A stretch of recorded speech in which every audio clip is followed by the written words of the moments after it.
కర్నూలులో నాకు ఒక ఇంపార్టెంట్ వర్క్ ఉంది. సో నేను డాడీ వెళ్ళాలనుకున్నాము. ఇంకా మా మమ్మీ వాళ్ళు కూడా ఖాళీగా ఉన్నామని వాళ్ళు కూడా స్టార్ట్ అయ్యారు. మా పెద్ద డాడీ వాళ్ళు ఎలానో కర్నూలులోనే ఉంటారు. సో వర్క్ చూసుకున్న తర్వాత మా పెద్ద డాడీ వాళ్ళ ఇంటికి వెళ్ళాము. ఆ రోజు ఉమెన్స్ డే. ఇంకా ఉమెన్స్ డే స్పెషల్ గా మా పెద్ద డాడీ వాళ్ళు మేమంతా కలిసి పిస్తా హౌస్ కి వెళ్ళాము. ఈ రెస్టారెంట్ లో లోపల అంబియన్స్ ఇలా ఉంది. ఫస్ట్ అయితే హలీం ఆర్డర్ చేసుకున్నారు. ఈ సీజన్ కి ఇదే ఫస్ట్ హలీం. హలీం ని చాలా మంది ఇష్టపడతారు కదా, చాలా టేస్టీగా ఉంటుంది అని అంటారు.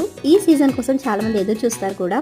నేనైతే తినను కాబట్టి నాకు దాని టేస్ట్ తెలియదు. నేను ఎప్పుడు ట్రై కూడా చేయలేదు. ఎందుకో మటన్ ఐటమ్స్ అసలు ట్రై చేయను. ఒకసారి ఏదైనా తినకూడదు అనుకున్నాక దాన్ని ట్రై కూడా చేయను. మా చెల్లికి హలీం అంటే చాలా ఇష్టం. సో ప్లేట్ లో తినింది కాకుండా మరి బౌల్ తీసేసుకుని తినేస్తుంది. తర్వాత తందూరి రోటీ, మటన్ కర్రీ ఆర్డర్ చేసుకున్నారు. నేనైతే మటన్ తినను కాబట్టి పన్నీర్ బటర్ మసాలా తిన్నాను. అండ్ లాస్ట్ లో మటన్ బిర్యానీ కూడా తిని ఐస్ క్రీమ్ తో ఎంజాయ్ చేసేసాము. మా మిరాకిల్ చూడండి, ఐస్ క్రీమ్ ఒక బౌల్ లో కాదు 2 బౌల్స్ పెట్టుకొని రెండిట్లోనే తీసుకొని తింటున్నాడు. మా ఉమెన్స్ డే ని మేము ఇలా సెలబ్రేట్ చేసుకున్నాము. మరి మీరు ఎలా సెలబ్రేట్ చేసుకున్నారు కామెంట్ చేయండి. Thank you for watching. Bye.